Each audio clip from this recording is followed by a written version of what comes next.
ekisa kya Katonda n'okwagala. Essomo lyaffe olwaleero liva mu bbaluwa ya Pawulo omutume eri Abaefeso essula ey'okubiri kuva akanyiriri akasooka paka k'13.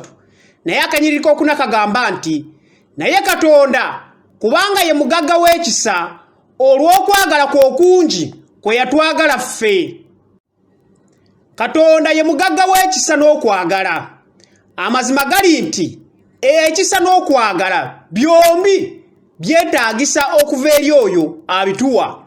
Ekituufu kiri nti Yesu Kristu ye yatuwa obugagga bw'ekisa kya Katonda n'okwagala.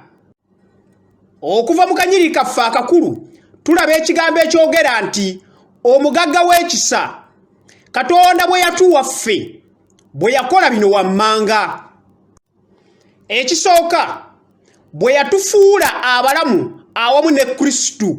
Akanyiriri k'okutaano bwe kagamba, olw'ekisa twalokolebwa, twalifudde mu bibi byaffe nga tetulina ssuubi singa Katonda teyasindika omwana we okutwala ebibi byaffe.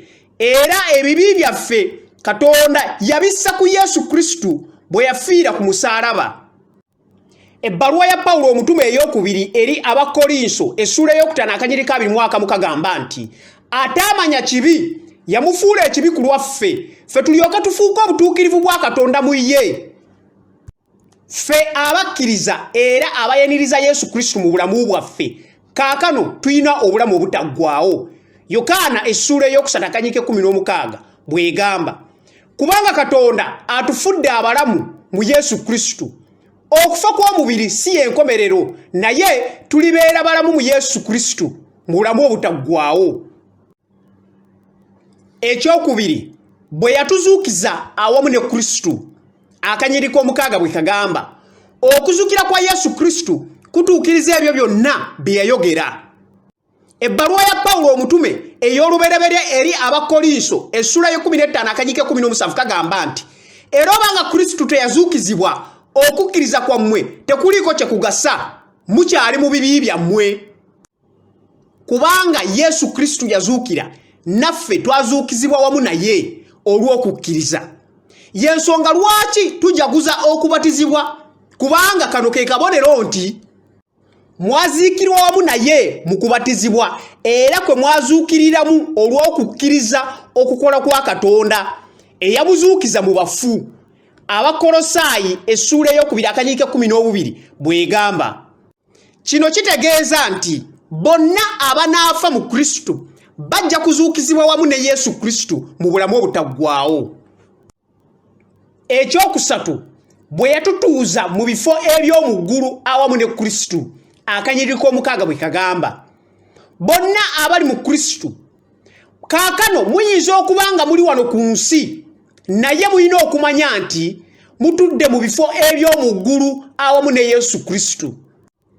Ebbaluwa ya Pawulo omutume eri Abaefeso essula esooka akanyiriri ka 2 paka ka 21 bwogera kuwa Yesu Kristu watudde nti, bwe yamuzuukiza mu bafu n'amutuuza ku mukono gwe ogwa ddyo mu bifo eby'omu ggulu, okusinga okufuga kwonna n'obuyinza n'amaanyi n'obwami na buli linnya eryatulwa, si mu mirembe gino gyokka, naye ne mu egyo egigenda okujja. Era ffe abali mu Kristu tuyina obuwanguzi eri ekibi n'amaanyi ag'ekizikiza, kubanga tutudde wamu ne Yesu Kristu. Abooluganda, kati nga tutegedde omukisa gwe tulina mu Yesu Kristu, tunaatwala obuvunaanyizibwa okubeera mu mukisa ogwo, oba tunaatwala ekisa kye ng'ekyokuzanyisa mu bulamu bwaffe? Oba twerabidde ekifo kyaffe mu Yesu Kristu? Tegeera omukisa gwo mu Yesu Kristu era obeere mu bulamu obuwanguzi mu ye. Tuba balamu mu ye, tuzuukira era tutudde wamu ne Yesu Kristu. N'ekirala, eri abo abatannaba kuloza ku bugagga obw'okwagala kwa Katonda n'ekisa, munaawaayo obulamu bwammwe eri Yesu Kristu? Kubanga Yesu Kristu yasasulira buli kimu ekyetaagisa ggwe okubeera obutuukirivu eri Katonda.